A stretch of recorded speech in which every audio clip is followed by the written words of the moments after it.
नमस्कार, मी पंजाब डक. आज आहे 7 जानेवारी 2025. आजपासून राज्यातल्या सर्व शेतकऱ्याला सांगू इच्छितो की राज्यामध्ये 7 जानेवारीपासून 20 जानेवारी 2025 म्हणजे जवळपास 15 दिवस पाऊस काय येणार नाही म्हणून काही चिंता करायची गरज नाही. पण राज्यातल्या सर्व शेतकऱ्याला सांगू इच्छितो की राज्यामध्ये आता म्हणजे आजपासून थंडी वाढत जाणार आहे म्हणून हे आंदोलन राज्यातल्या सर्व शेतकऱ्याला सांगू इच्छितो की राज्यामध्ये जवळपास पूर्व विदर्भ, पश्चिम विदर्भ, दक्षिण महाराष्ट्र, उत्तर महाराष्ट्र, कोकणपट्टी, खानदेश, मराठवाडा म्हणजे कोणत्याच विभागामध्ये सध्या काही पाऊस येणार नाही. 20 जानेवारीपर्यंत पाऊस येणार नाही.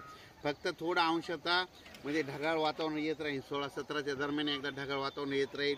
त्याच्यानंतर 11-12ला थोडं ढगाळ वातावरण राहील.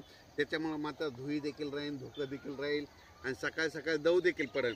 पण राज्यातल्या सर्व शेतकऱ्याला सांगू इच्छितो म्हणजे राज्यामध्ये हवामान कोरडं आहे. कांदा काढायचा तर कांदा काढा. त्याच्यानंतर ज्यांचा कोरडा होता हरभरा देखील आला आहे ते देखील काढा. राज्यातल्या सर्व शेतकऱ्याला सांगू इच्छितो की म्हणजे सध्या काही पावसाचं वातावरण नाही म्हणून हा अंदाज लक्षात घ्यायचा. अचानक वातावरणात बदल झाला तर लगेच एक मेसेज दिला जाईल. आणि पाहू शकता ही आपला हरभरा आणि या ठिकाणाहून आज आहे 7 जानेवारी 2025. या ठिकाणून शेतकरी मी म्हणलं होतं ना हरभरा इतका दाट असावा अशी प्लेट फेकली की वर तरंगली.